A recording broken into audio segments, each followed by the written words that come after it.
ఇవాళ విశాఖలో రక్షణ శాఖ మంత్రి రాజ్నాథ్ సింగ్ పర్యటించనున్నారు. ఐఎన్ఎస్ హిమగిరి, ఐఎన్ఎస్ ఉదయగిరి యుద్ధ నౌకలు రాజ్నాథ్ సింగ్ చేతుల మీదుగా తూర్పు నౌకాదళంలో చేరనున్నాయి. వేర్వేరు షిప్ యార్డులో తయారై ఒకేసారి ఒకే చోట నేవీలో ప్రవేశించడం వీటి ప్రత్యేకత.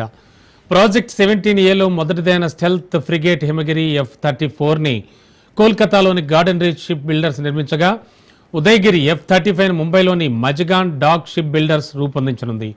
భారత నౌకాదళం వార్షిప్ డిజైన్ బ్యూరో రూపొందించిన 100వ నౌక కూడా ఇదే కావడం విశేషం. వీటిని పూర్తిగా స్వదేశీ పరిజ్ఞానంతో తయారు చేశారు. ఒక్కొక్కటి 6,700 టన్నులు కలిగిన ఈ ఫ్రిగేట్లు వీటికి ముందున్న శివాలిక్ క్లాస్ ఫ్రిగేట్ల కంటే 5% పెద్దవి. వీటికి ఉపరితలం నుంచి ఉపరితలం పైకి ప్రయోగించే క్షిపణులు, మీడియం రేంజ్ ఉపరితలం నుంచి గగనతలంలోకి ప్రయోగించే క్షిపణులు, 76mm medium range gun, 30mm 12.7mm ఆయుధాలు, యాంటీ సబ్మెరైన్, సముద్ర అంతర్భాగంలో ప్రయోగించే ఆయుధాలు అమర్చారు.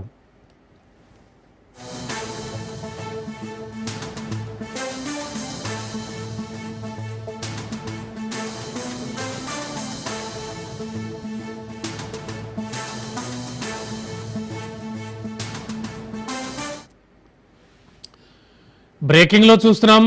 ఇవాళ విశాఖలో రక్షణ శాఖ మంత్రి రాజ్నాథ్ సింగ్ పర్యటించనున్నారు.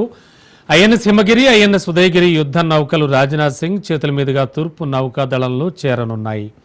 మరింత అదనపు సమాచారం అందించడానికి మా కరెస్పాండెంట్ సూర్యప్రకాష్ సిద్ధంగా ఉన్నారు.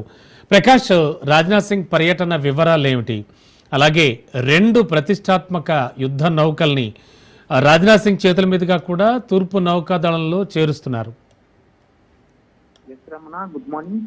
నేడు విశాఖ వేదికగా అయితే ఎంతో ప్రతిష్టాత్మకంగా ఐఎన్ఎస్ పరిధిలో అయితే 2 యుద్ధ నౌకలను అయితే జాతికి అంకితం చేయడం అయితే జరుగుతుంది. అందుకు సంబంధించి ఐఎన్ఎస్ హిమగిరి, ఐఎన్ఎస్ ఉదయగిరి యుద్ధ నౌకలు రెండింటిని కూడా రాజ్నాథ్ సింగ్, ఎవరైతే ఇప్పుడు కేంద్ర రక్షణ శాఖ మంత్రి రాజ్నాథ్ సింగ్ ఆధ్వర్యంలో అయితే ఈ రోజు జాతికి అంకితం చేయడం అయితే జరుగుతుంది. దీనికి ముఖ్య అతిథిగా అయితే తూర్పు నావిక దళం అధిపతి అయిన దినేష్ కుమార్ త్రిపాఠి కూడా ఈ కార్యక్రమంలో పాల్గొనడం అయితే జరుగుతుంది. దీనికి సంబంధించి ఈ యొక్క యుద్ధ నౌక అత్యధికమైన కమ్యూనికేషన్స్ తో పాటు ఇప్పటికే ఎన్నో రంగాల్లో అయితే ఇది నైపుణ్యాన్ని చూపించి ప్రతి ఒక్క మన దేశ రక్షణకి ఎంతగానో దోహదపడుతుందనే విషయాన్ని కూడా తెలియజేయడం జరుగుతుంది.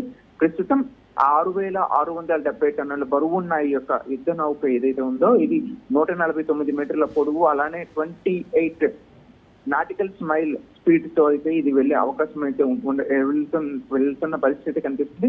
అలానే అత్యధికమైన సెన్సార్స్ యుద్ధ నౌకలకి ఏదైతే కావాల్సిన ఇది ఉంటుందో అది హిమగిరి, ఉదయగిరి రెండింటికి కూడా ఈ యొక్క సామర్థ్యం అయితే ఉంది. దీనికి సంబంధించి ఎక్కడికైనా సరే ఎటువంటి యుద్ధం వచ్చినా సరే యుద్ధానికి సిద్ధంగా ఉండే విధంగా అయితే ఈ నౌకలైతే ముందుకెళ్లే పరిస్థితి ఉంటుంది.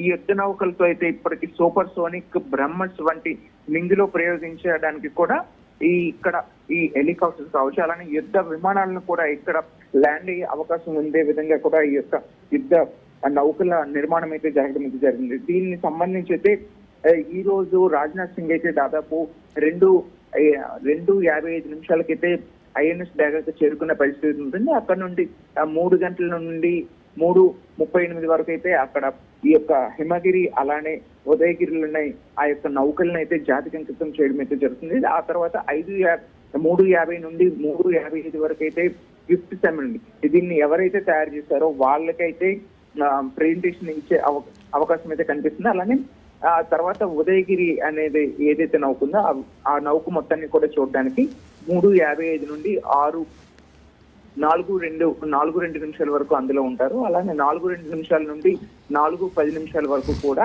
హిమగిరి నౌకలు కూడా సందర్శించి లోపల ఎటువంటి యుద్ధ నౌకలకి ఆ లోపల ఎటువంటి ప్రత్యేకతలు ఉన్నాయి వాటన్నింటిని కూడా ప్రజలకి కూడా తెలియజేయడానికి అయితే ఒకసారి రాజ్నాథ్ సింగ్ అయితే లోపలికి వెళ్ళి అన్నింటిని కూడా వీక్షించిన పరిస్థితి ఉంది. ఇది యుద్ధంలో అయితే భీకర పోరుని సాధించే విధంగా అత్యధికమైన ఏవైతే ప్రత్యేకతలు కలిగి ఉన్నాయో ఆ ప్రత్యేకతలన్నింటినీ కూడా ప్రజల ముందుకు తీసుకొచ్చేందుకైతే హిమగిరి, ఉదయగిరి యుద్ధ నౌకలను అలానే జాతికి అంకితం చేస్తూ మన దేశ రక్షణని మరింత పటిష్టం చేయడానికైతే కూటమి ప్రభుత్వం అయితే కావచ్చు, అలానే ముఖ్యంగా చెప్పుకోవచ్చు అంటే నేవీ డిఫెన్స్ వాళ్ళు అయితే దీన్ని తీసుకొచ్చేందుకు అయితే గత 4 సంవత్సరాల 6 నెలల క్రితం నుండి కూడా దీన్ని పనిచేయడానికి అయితే తీసుకొచ్చి ఎంతో కష్టపడి అయితే ఈ యొక్క నౌకలను అయితే తీసుకొచ్చిన పరిస్థితి కనిపిస్తుంది. మొత్తం కూడా ఈ 2 యుద్ధ నౌకలు చేరుకోవడంతో అయితే తూర్పు నావికాదళం మరింత పటిష్టంగా చేరుకొని నావికాదళంలో మరింత శక్తివంతంగా మారిన పరిస్థితి కనిపిస్తుంది. ముఖ్యంగా ఈ రాజ్నాథ్ సింగ్ తో అయితే మధ్యాహ్నం 3 గంటల నుండి సాయంత్రం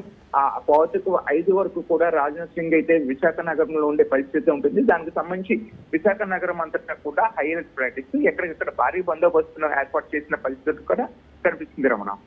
ఓకే, థ్యాంక్ యూ ప్రకాష్.